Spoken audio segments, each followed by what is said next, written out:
For all your real estate, financing, and investing questions, call the show's off-air number and speak with Mike Gray directly. 530-431-8586. That's 530-431-8586. Now, the Golden State Report with Mike, Amy, and Dave. Welcome back, everybody. You are listening to the Golden State Report, heard every week on FM 105.5 and AM 1380. I'm Mike Gray with Morris Williams Realty, along with David Stone from the Stone Consulting Group. You know, I am wearing a tie today because I had twins born. So yes, you did. Congratulations. We got the little kid tie going with the hands. Congratulations on your twins, Dave. Now, actually, I'm the grandfather. I was going to say, we should kind of clarify that just a bit. My daughter had twins. Congratulations. That's right.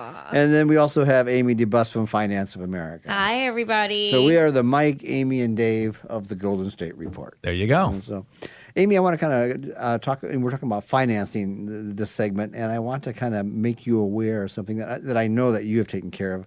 But you know, I mentioned in the first segment that I had a listing that we listed as $375, had a ton of offers. Yep. And then, so before I sat down with the seller, I call the lenders. Always. And again, whenever I do that, I always appreciate the fact that you take the initiative and you always call the agents first, Yes. and which is always very impressive. But none of the lenders called me, so I had to call them. I had to call about a dozen, maybe 15 lenders, just to kind of make sure that the pre-approval letter was legitimate, that they had verified the income, asked them if they had underwriter clearance, how far along they were in the process. They remembered their clients. Right. But since interest rates have gone up, I asked them another question that I hadn't had to ask recently, which was, have you made sure that they understand what their new payment is going to be since interest rates have gone up, and do they still qualify for this loan amount since interest rates have gone up? You would be surprised. Maybe you wouldn't be surprised, but I was shocked at how many pauses I had after I asked that question, because they had not done that. I'm not surprised. And so, matter of fact, a couple of the offers that we had received no longer qualified. Right. Because the interest rates, the pre-approval. I mean, I almost figured that because they weren't putting a lot down, and their pre-approval letter was from 4 weeks ago. Yep. And usually, that 4 weeks ago, pre-approval dated within a month. You know, that's legitimate. But in this market where interest rates have kind of spiked just recently, and I had to make sure in giving my seller all the information that I can, 3 of the offers went away. Yep. And I mean, depending on, your loan and the scenario, but in general, 4 weeks ago, interest rates were in the low 4s, and now they're in the 5s. Yep.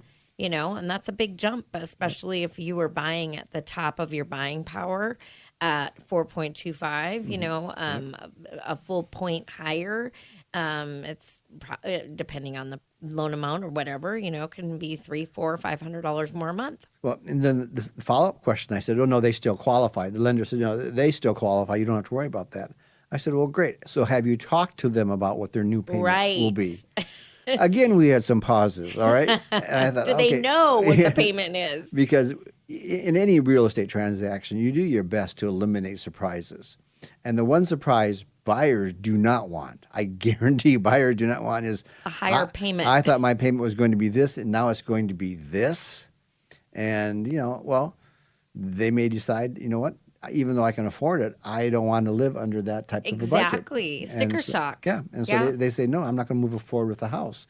Well, then I have to go to a backup offer. So, I mean, just, if you're a seller and you have multiple offers, make sure your realtor does the due diligence by asking the lenders of the buyers who are trying to buy your house those questions. And if you're a buyer out there, call your loan officer and ask them to give you an updated estimate on your closing costs, the current interest rates, and what your payment is going to be, and ask them to update your pre-approval. Yep. And if you can't get a hold of your lender, they should call you. Yes, they should.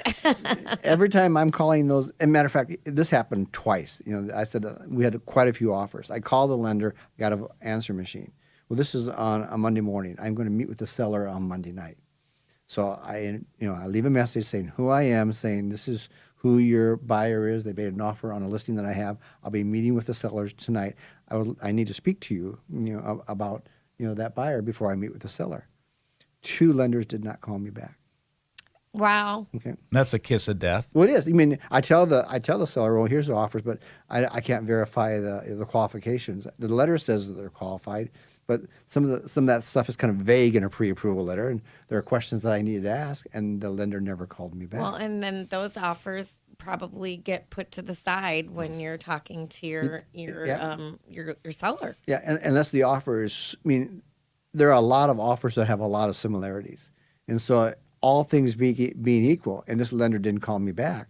Yeah, that gets bumped down on the possibilities. Well, and another good question for the buyers out there when they're interviewing a potential loan officer is ask them how active they're going to be when they are making those offers, and do they make the effort to call the listing agent on your behalf before, when you're making that offer. Well, I guarantee you, if you're a buyer and you ask your lender, they'll say, oh, yes, we do that, but not up.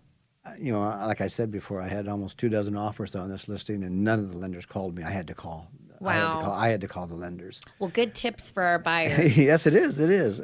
And I also want to talk about a new program that Finance of America has. Tell us about it, Amy. Yeah, so it's called our Equity Avail program, and it is for anybody that owns a home that is 55 years or older. It is... Well, you really only need 25% equity in your home. So if you have more than 25% equity in your home, we can lower your payment, and it's not tied to the interest rates. It is in the family of the reverse mortgages. It's kind of a hybrid reverse mortgage. It is. Yes. It's a hybrid reverse mortgage, and if you missed the boat in lowering your payment during the refi boom with the low interest rates when they were low, this is a great solution for people that own a home that are looking to reduce their monthly outgoing expenses. So, if your principal and interest payment, not your tax, without your taxes and insurance, if your principal and interest payments are $2,100, and let's just use that for a figure. Yes. And you have at least 25% equity in your property, you can use this program with your refinance, and your payment is now $700. Yes, that's correct. For the life of that loan, nope, it's Okay. for 10 years, and then after the 10 years, it automatically rolls into a reverse mortgage. Oh, really? Yes, Oh, yes. Wow, that's interesting. It is interesting. And you have to be 55 years old or You do, older to do you this. do have to be 55 years or older, and you also have to own your home. This is not a purchase program. This Okay. is for refinance only at this time. Well, great. I wish I was 55. I'm going the wrong way, people. All right. There I'm not waiting until I'm 55. I'm remembering when I was 55. Kind of the opposite side of the spectrum I love here. it, but it's a great program, and I would love to talk to anybody who's interested in it. How do the refinances work on this if somebody decides, I want to reduce my payment now, but they want to try to, if there's another opportunity with lower interest rates, can they refinance this particular program? Always, yes. Okay. This is not, there's no prepayment penalties on this. Okay. But absolutely, you can always, as long as you have the equity to do a refinance on what we call a forward mortgage or a normal mortgage, then absolutely you can do that anytime. I'm going to play devil's advocate. I hope you have the answer for this, Amy. So 25% equity. What happens before the 10 years is up and your house maybe didn't appreciate and you've used up the 25% of the equity? That is not a part of the deal for the homeowner and for the client. That's a part of the risk that the lender takes. Okay, so that responsibility is on the lender and not the homeowner. Absolutely. That's what I was trying to get at. So, yes, yeah, okay, yes. Good. Yes, so, just like a reverse mortgage, which we have reverse mortgage products now that are 55 and older as well. So on a true reverse mortgage, you need more equity in your home.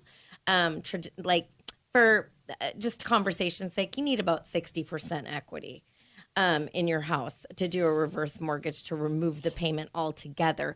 So that's the difference between the Equity Avail and a reverse mortgage is you still have a small payment on this Equity Avail program, but on a reverse mortgage, we remove the principal and interest payment altogether.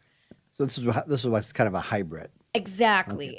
But again, just to go back to your question, Mike, on a reverse mortgage, let's just say you live to 120 and that loan grows, $1 million over what your house is really worth, you get to stay in that house for as long as you're there. You know, and, you know, for example, the